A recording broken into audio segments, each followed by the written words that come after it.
이 새벽 우리에게 주신 하나님 말씀은 열왕기하 4장 38절에서 44절까지의 말씀입니다. 열왕기하 4장 38절에서 44절까지입니다. 우리 하나님의 말씀을 다 함께 읽겠습니다. 엘리사가 다시 길갈에 이르니 그 땅에 흉년이 들었는데 선지자의 제자들이 엘리사의 앞에 앉으니라. 엘리사가 자기 사환에게 이르되 큰 솥을 걸고 선지자의 제자들을 위하여 국을 끓이라 하매 한 사람이 채소를 캐러 들에 나가 들포도 덩굴을 만나 그것에서 들 호박을 따서 옷자락에 채워 가지고 돌아와 썰어 국 끓이는 솥에 넣되 그들은 무엇인지 알지 못한지라.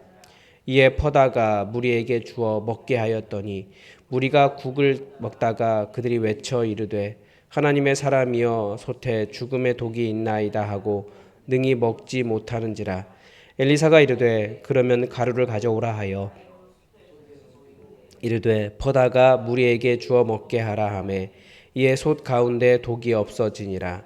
한 사람이 바알 살리사에서부터 와서 처음 만든 떡 보리떡 20개와 또 자루에 담은 채소를 하나님의 사람에게 드린지라. 그가 이르되 무리에게 주어 먹게 하라. 그 사환이 이르되 내가 어찌 이것을 100명에게 주겠느냐. 엘리사는 또 이르되 무리에게 주어 먹게 하라. 여호와의 말씀이 그들이 먹고 그가 그들 앞에 주었더니 여호와께서 말씀하신 대로 먹고 남았더라. 아멘. 이제 오늘 엘리사의 또 엘리사가 보인 여러 기적 중에 두 가지 기적이 나옵니다. 확실히 엘리야보다는 더 많은 그런 기적을 기록해 놓고 있습니다. 북이스라엘은 하나님의 백성이긴 했지만 느밧의 아들 여로보암이 베델과 단에 여호와의 제단을 세우면서 영적인 큰 변화를 겪었습니다. 우선 예루살렘 제단의 정통성을 인정하던 레위인 제사장들이 모두 북이스라엘을 탈출해서 남유다로 내려가 버렸습니다. 그러니까 일종의 북이스라엘에게는 영적인 공백, 특별히 여호와 하나님을 섬기는 영적인 그 공백이 발생해 버렸습니다. 그런데 그 빈자리를 바알제이라든지 가나안, 원래 그 가나안 땅에 하나님께서 그들을 다 없애야겠다라고 하셨던 그 가나안 제의를 그 여호와의 이름을 부르면서 바꿔버린 것입니다. 그대로 수용해 버렸어요. 그러나 하나님은 그 가운데 제도적인 레위인 제사장과 성전은 없었지만 그래도 선지자를 남기셔서 선지자 전통을 통해서 그 땅에 하나님의 말씀과 하나님을 섬기는 것을 이어가셨습니다. 그러니까 엘리야를 통해서도 알 수 있고 지금 엘리사를 통해서도 볼 수 있듯이 사람들이 곳곳에서 여호와를 섬기는 사람들이 있었고 엘리사는 그런 선지자는 그런 곳을 순회하면서 하나님의 말씀을 가르쳤습니다. 오늘 본문은 엘리사가 길갈로 갔다라고 되어 있습니다. 근데 거기에 제자들이 있었다라고 하죠. 바로 이들이 바알이나 가나안 제의에 무릎 꿇지 않고 여호와라고 하는 하나님, 여호와 하나님을 섬기는 사람들이었던 것입니다. 그런데 그 땅에 흉년이 들었습니다. 기근이 있었죠. 엘리사가 길갈에 갔는데 제자들을 가르치려고 간 겁니다. 제자들이 엘리사 앞에 앉아서 말씀을 배우고 있었는데 밥 먹을 때가 되었습니다. 그래서 자기 사환에게 솥을 걸고 국을 끓여라, 음식을 준비하라 이렇게 명령을 한 겁니다. 그래서 음식을 준비하러 갔는데 먹을 게 없잖아요. 없으니까 들로 나가서 먹을 걸 구한 겁니다. 근데 가보니까 들포도 덩굴이라고 되어 있는데 그냥 이렇게 덩굴인 거예요. 이렇게 덩굴 식물이 있었고 들호박이라고 되어 있지만 잘 모르는 뭔가 열매가 맺어 있는 거예요. 그러니까 그 기근 상황 속에서 그렇게 열매를 맺는 열매 그 덩굴이니까 얼마나 반가웠겠습니까? 그래서 사실은 그런 험악한 그 뭐라고 할까요? 험악한 그 굉장히 어려운 상황 속에서 그렇게 열매가 맺는 덩굴이었으니까 사실은 굉장히 독한 덩굴이었던 것 같아요. 거기 열매 달려 있으니까 그것을 하나는 따왔습니다. 그리고 음식을 준비하라고 하니까 그러니까 이게 지금 선지자가 음식을 준비하라고 명령을 했으니까 나름대로 굉장히 고민하고 어렵게 고생하면서 구해온 겁니다. 근데 문제는 그것이 무엇인지 몰랐고 거기에 독이 있었다라는 거죠.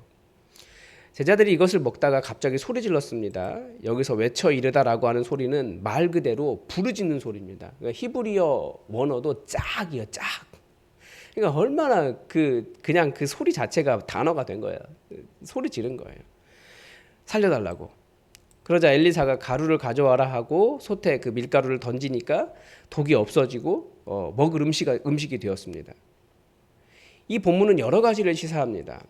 무엇보다도 먹을 것이 없어서 모르는 열매를 그저 열매 열려 있으니까 배를 채울 수 있을 것이라고 그것도 하나는 따다가 국 끓여 먹는 모습이 마치 북이스라엘의 영적 상태와 너무나 닮아 있었다라는 거죠.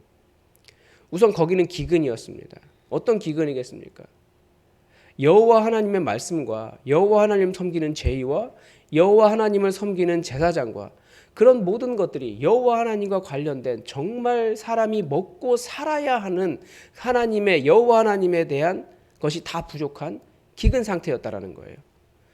그런데 사람들이 뭔지도 모르고 열매가 있으니까 먹을 것이라고 생각하고 따다 먹는 거죠. 그게 사람을 살게 하는 것이 아니라 거기에는 독이 있습니다.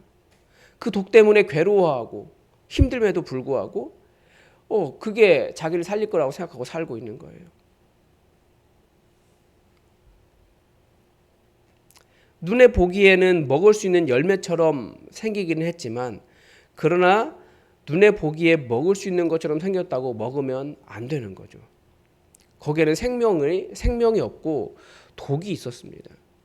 그게 북이스라엘이 먹고 있는 영적 음식이었다라는 거죠. 그런데 사람들은 어떻게 해야 그 독이 사라지는지를 몰랐습니다. 그래서 아우성치고 그런데 살 수 있는 방법은 딱 하나였습니다.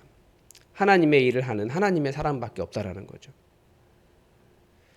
이런 먹을 것을 알지도 못하면서 죽음의 독을 먹으면서도 이것이라도 먹고 살아야지 하는 것이 이 세상입니다. 이 시대 사람들이 쾌락이나 돈이나 명예나 뭐 이런 것을 가지고 자기를 살릴 수 있는 것처럼 그것 먹고 살아갑니다. 신약성경에서 말하는 것처럼 우상이 탐욕이라고 이야기하고 있는데 다들 그것이 자기를 살게 하는 줄 알아요. 근데 진짜 자기의 영적인 배고픔을 알지 못하는 거죠.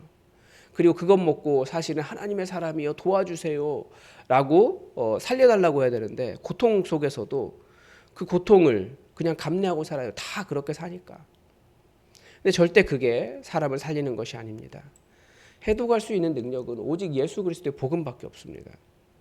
이 세상에 예수 그리스도의 복음을 던져서 이 세상의 독을 그 사망 권세를 예수 그리스도의 은혜로 그 십자가의 권세로 해독하고 살리는 일이 바로 우리 그리스도인들에게 있는 겁니다. 그래서 우리는 예수 그리스도의 복음을 깊이 알아야 되고 어디서든지 복음을 세상에 던져서 그들을 해독할 수 있는 능력을 가지고 살아가는 사람들이어야 한다는 거죠.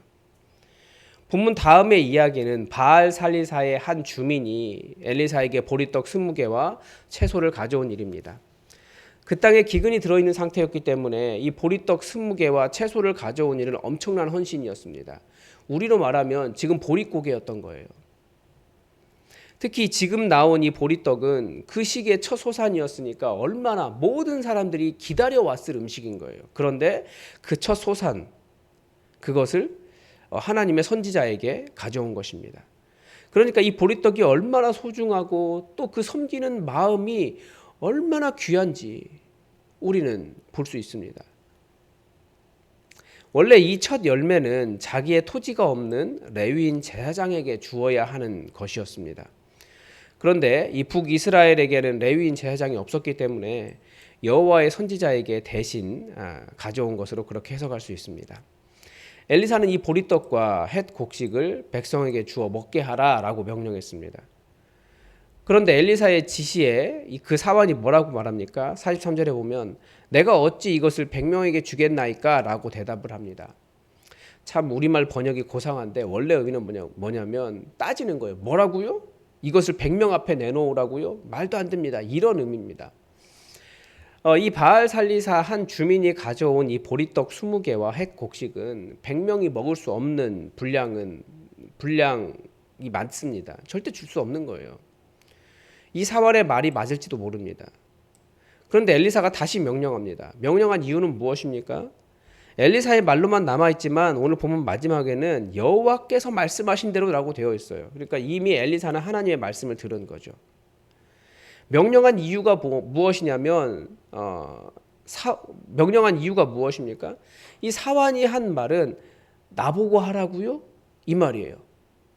지금 그걸 저보고 하라고요? 그러나 엘리사가 한 말은 그건 여호와의 말씀이었다라는 거예요. 여호와의 말씀이 그들이 먹고 남으리라 하셨느니라 였습니다. 엘리사가 한 말은 여호와는 하신다라는 거였습니다. 그런데 실제로 순종했더니 여호와의 말씀대로 먹고 남았습니다. 큰 헌신이 나눔이 되었고 순종할 때 의심이 확신이 되었습니다. 부족함이 풍부함이 되었습니다. 이것이 믿음의 신비입니다. 제가 어제도 또 하나님 하고 깜짝 놀라는 일이 있었어요. 어쨌든 계속해서 VIP를 놓고 기도하고 있습니다. 제가 듣는 대로 누가 제 VIP입니다라고 말하면 제 기도 메모에 적어놓고 VIP를 위해서 매일 기도해요. 근데 제가 한 일은 그저 주변에 복음 전할 사람 찾고 그 VIP를 위해서 같이 기도하자 이거밖에 없습니다. 사람들이 자기 VIP를 이야기해요. 그런데 신비한 것은 제가 열심히 기도한, 그러니까 같이 기도하는 거죠. 열심히 기도한 그 사람이 아니라 그 사람이 다른 사람을 데려온다는 거예요. 그래서 저는 지금 한 자매를 두고, 한 자매가 아니고 이제 저희 청년부에 들은 모든 자매들 그 VIP 대장들 놓고 다 기도하고 있죠. 근데 한 자매를 위해서 정말 열심히 기도했어요. 하나님 그 자매가 돌아오게 해주세요. 그런데 신비한 것은 그 사람이 이번 주에 다른 사람 데려오겠대요. 너무나 재밌는 거예요. 그래서 이번 주에 한 사람 만나기로 했습니다. 제가 기도하는 사람이 아니라 기도하던 옆에 있던 사람이에요. 하나님께서 그 자매에게 그 사람을 붙여주셔서 이렇게 교회 찾고 있다고. 너무 신기해요. 사람들이 물어봐요. 어쨌든 뭐 사역 이야기 하다 보면 청년부가 이렇게 늘어났습니다. 그러면 다들 물어봐요. 그 비결이 뭐냐고. 제가 뭐라고 대답할까요? 우리 VIP 놓고 같이 기도했다고. 저는 기도했고 하나님께서 하셨습니다. 그런데 자꾸 더 물어봐요. 그게 비결이 아니래요. 사람들이. 그러니까 어떤 특정한 프로그램이나 어떤 방식이나 전도 방식이나 이런 것들을 자꾸 내놓으라는 거죠. 근데 정말 없어요. 기도밖에 한 게 없어요. 그러니까 의외로 하나님 잘 안 믿는 거예요. 하나님께서 하신다라는 것을. 하나님께서 하라라고 할 때 제가요? 그게 말이 돼요? 저보고요? 이걸 하라고요? 이렇게 말한다라는 거죠. 하나님 잘 안 믿어요. 근데 부흥이라고 하는 건 어떤 프로그램이나 내가 일으키는 것이 아니라 하나님께서 은혜로 주시는 것입니다. 근데 우리는 하나님을 의지하는 것이 아니라 어떤 것 때문에 안 되고 이것 때문에 안 되고 이런 이야기를 할 때가 더 많다라는 거죠. 그런데 하나님께서 하시는 일이 우리의 일입니다. 그래서 우리는 기도하는 거예요. 하나님의 역사는 신비입니다. 이성적으로는 말이 안 되는 게 많아요. 그러나 우리는 그 신비를 경험하기 위해서 기도하고 하나님께 나아갑니다. 부족하죠. 겨우 보리떡 20개밖에 없는 것처럼 우리는 부족해요. 저도 부족해요. 능력이 없어요. 안 되는 게 맞아요. 그렇지만 하나님은 우리를 통해서 역사하십니다. 헌신할 때 하나님은 그 작은 것이 엄청나게 큰 것이 되게 하시고 그 헌신이 풍성하게 하시고 먹고 남는 것이 되도록 하시는 분이 하나님의 신비입니다. 그래서 우리가 그런 하나님의 신비를 경험하는 믿음의 삶이 되시길 바랍니다. 정말 하나님 믿고 우리도 그렇게 말하고 싶을 수 있어요. 하나님 제가요? 그건 너무나 부족한데요. 그런데 우리 하나님께서 원하시는 것이 무엇인지 그 헌신을 통해서 하나님의 놀라운 신비를 충분하게, 충만하게, 풍성하게 경험하는 여러분의 믿음의 삶이 되시길 바랍니다. 오늘도 하나님의 뜻이 우리에게 이루어지기를 주기도문으로 기도하겠습니다. 하늘에 계신 우리 아버지, 아버지의 이름을 거룩하게 하시며 아버지의 나라가 오게 하시며 아버지의 뜻이 하늘에서와 같이 땅에서도 이루어지게 하소서. 오늘 우리에게 일용할 양식을 주시고 우리가 우리에게 잘못한 사람을 용서하여 준 것 같이 우리 죄를 용서하여 주시고 우리를 시험에 빠지지 않게 하시고 악에서 구하소서. 나라와 권능과 영광이 영원히 아버지의 것입니다. 아멘. 여러분의 삶이 하나님의 신비를 경험하는 삶이 되도록 기도하시기 바랍니다. 그리고 우리 계속해서 수험생들, 우리 자녀들을 위해서 기도해 주시고 그리고 오늘도 VIP를 위해서 함께 기도했으면 좋겠습니다. 저는 청년부를 하고 있지만 장년부도 감당하지 않습니까? 우리 교회 전체가 장년들도 다 그렇게 부흥하기를 원합니다. 여러분, 우리 교회에 하나님께서 VIP를 보내달라고, 여러분 주변에 있는 사람들 예수 믿게 해달라고 여러분 우리 함께 기도합시다. 기도하겠습니다.